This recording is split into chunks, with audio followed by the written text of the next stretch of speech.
They came from all over. They represented far-off lands. They came with their own interpretations of the teachings of Gautam. They came to the land where the Tathagat lived and preached his universal doctrines of peace and brotherhood 2,500 years ago. They came to India.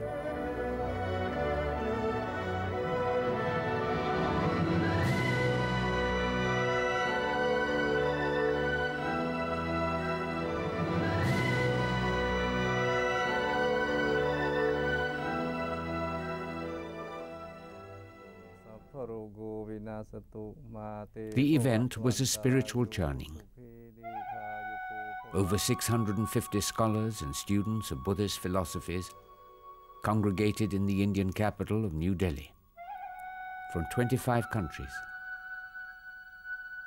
They introspected, they exchanged views, they meditated, they looked deep within the teachings of the Buddha to find nuances of that eternal philosophy that could guide the turbulent world of the 21st century. The occasion was the International Conclave on Buddhism and Spiritual Tourism that marked the consecration of Bodh Gaya as a World Heritage Site. The mandala, symbolic of the wheel of life, was painstakingly created by deft hands. Once completed, it becomes the focus of Buddhist meditation. In every respect, the conclave was a confluence of Buddhist spirituality. The conclave, organized by the Ministry of Tourism and Culture and the Ministry of Civil Aviation, was inaugurated by the President of India, Dr. APJ Abdul Kalam. I personally believe it's a fortune of India. You are all of you here at the very important period of our planet. The traditional incantations lent a serene tranquility to the whole atmosphere. The keynote address delivered by His Holiness the Dalai Lama underscored the very essence of Buddhism. Buddha certainly have all the material facility, but he chose monkhood, then become monk. You may experience some serious struggle within our own emotion. But that time, remember, Buddha deliberately gave up his worldly life. I think Buddhism is one of the important religions of this country. Even as the purpose of the ministry was ostensibly to promote tourism, the affair became a deeply spiritual experience for all in attendance. When we handled this subject, we realized that we had to go beyond this. We really had to go into the realm of spirituality and philosophy. And we very consciously decided we would do that.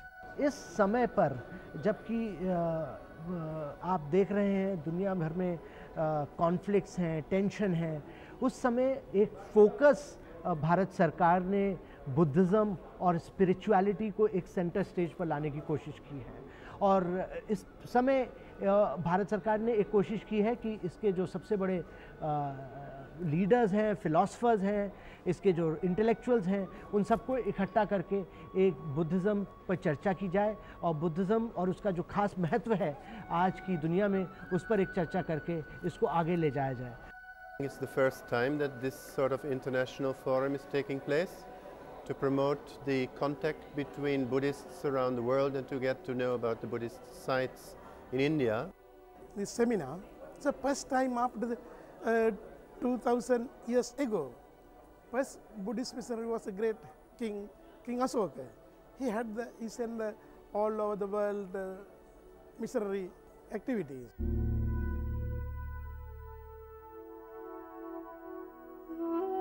Bharat, or India, is a fountainhead of philosophies and their interpretations, of belief systems and their timeless metaphysical relevance. At least 4 major religions were born in India: Hinduism, that evolved from man and his interaction with nature: Jainism, Sikhism, and Buddhism.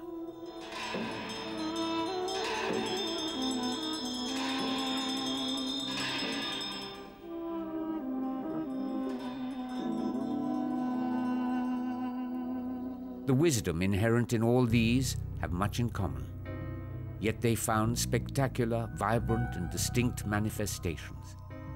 Influences of Christianity and Islam blew in, and India embraced it all. It is a sense of deep churning, an ongoing exploration, as it were, of the very core of the self and its coordinates in the universe that makes India a repository of spirituality.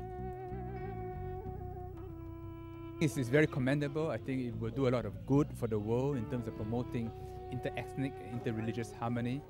India can play a major role in this because of your spiritual heritage. And not only the spiritual meaning, you are talking about the Buddhism in this country. India is very religion, no? Buddhism, Hinduism, Jainism, various religions born in this country. The relevance of the Buddhist conclave in India at these crossroads of history, as underscored by the President himself, had sounded the keynote to the conclave. The gathering attempted to explore the complexities of the world in the 21st century through the spiritual prism of Buddhism.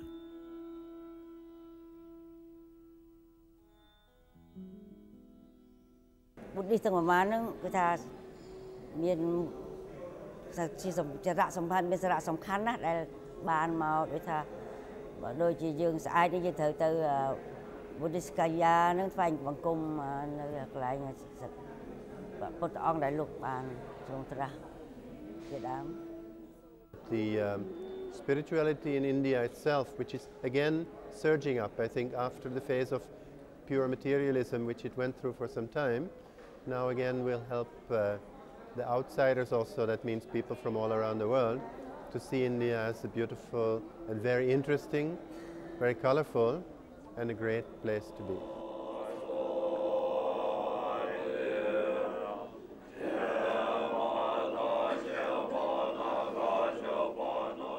Buddham sharanam gacchami, Dhammam sharanam gacchami. For 3 days in the February of 2004, New Delhi invoked the soul of Buddha.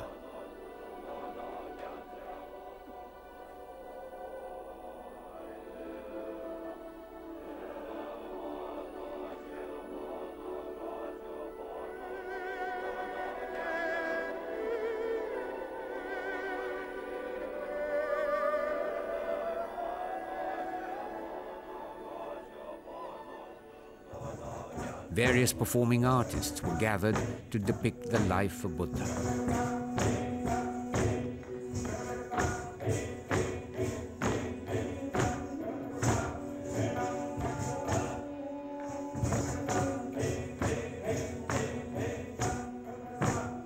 A photo exhibition of Steve McCurry's pictures at the Ashoka Hotel lent insights into the lives of Buddhist monks.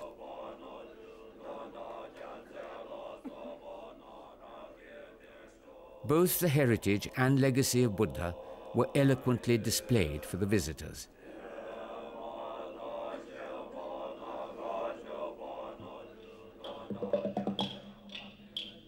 The sideshow included a recital by percussionist Shivamani dressed as a monk.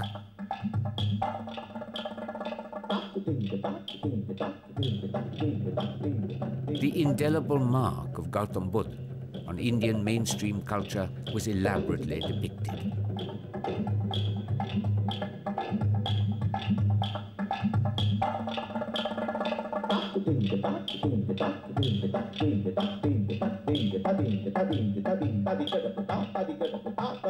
The places associated with the life and times of Buddha are pilgrimages today.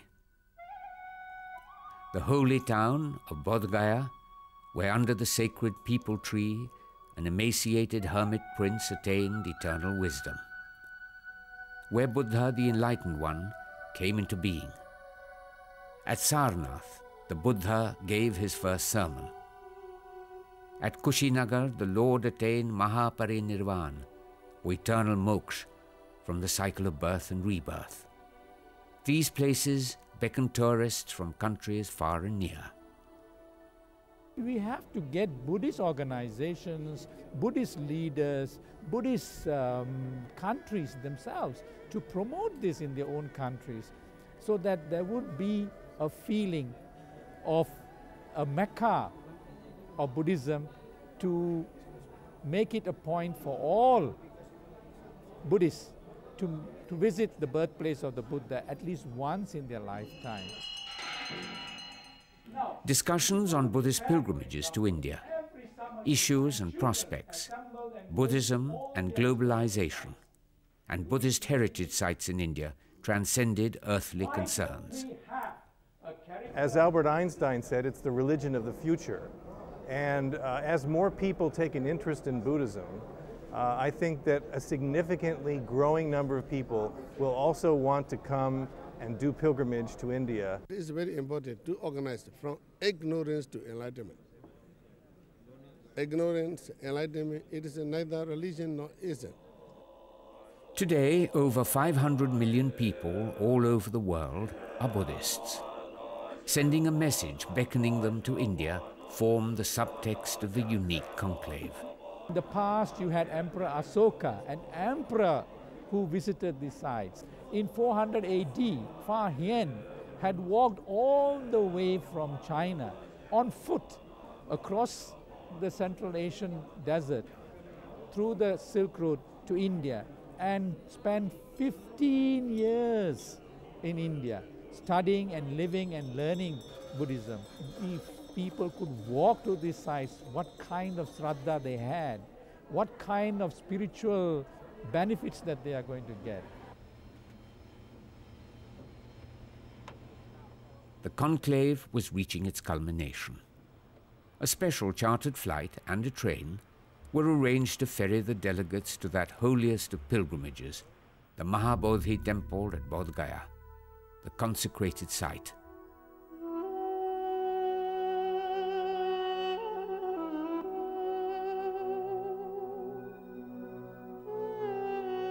A dedication ceremony was performed by the Union Minister for Tourism and Culture, Sri Jagmohan, to celebrate the declaration of the temple as a World Heritage Site by UNESCO.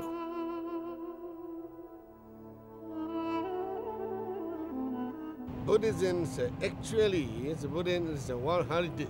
All of Buddhist historical sites should be world heritage because Buddhism belongs to the world. そうですね。これほど盛大にやれたということは非常にいいことだと思いますね。もっとイベントは小さなイベントと思ってきたけれども、こう来たら非常に華やかで素晴らしい。Onward to Sarnath.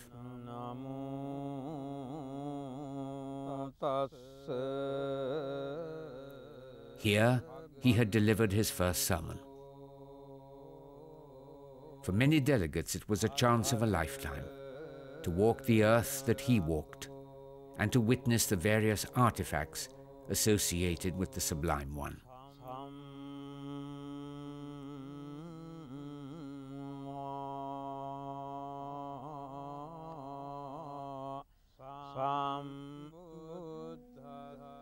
They arrange everything very convenient to us. You can see these two important places within one day without problem. You see, otherwise it takes few days to see Buddha and Varanasi same day.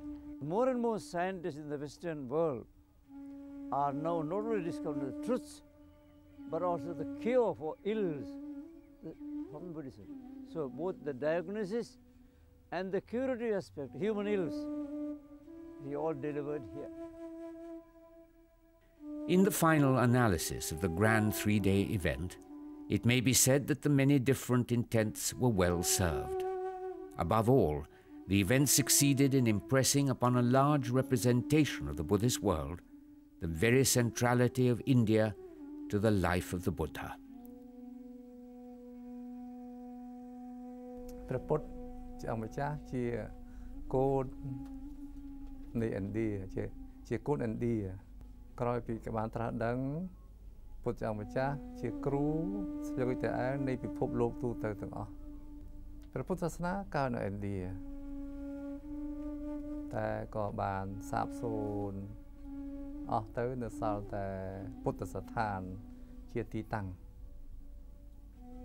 ហើយសាសនាពុទ្ធទៅរីកចម្រើននៅប្រទេសទាំងឡាយទាំងពួងមានប្រទេសកម្ពុជាជាដើម All the delegates that came from abroad, as also those delegates who came from the rest of India, were very, very happy with the interaction at the 9 sessions we conducted.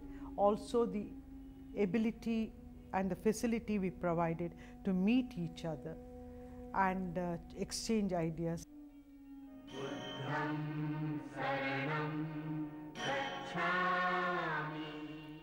The conclave underlined that Buddha's preeminence as a great Indian seer remains undiminished, that the India of the 21st century welcomes his followers to his land, a land that he bestowed with his timeless philosophy, a philosophy that assumed stunning expressions here even as it got ingrained subliminally on the collective psyche of Indians.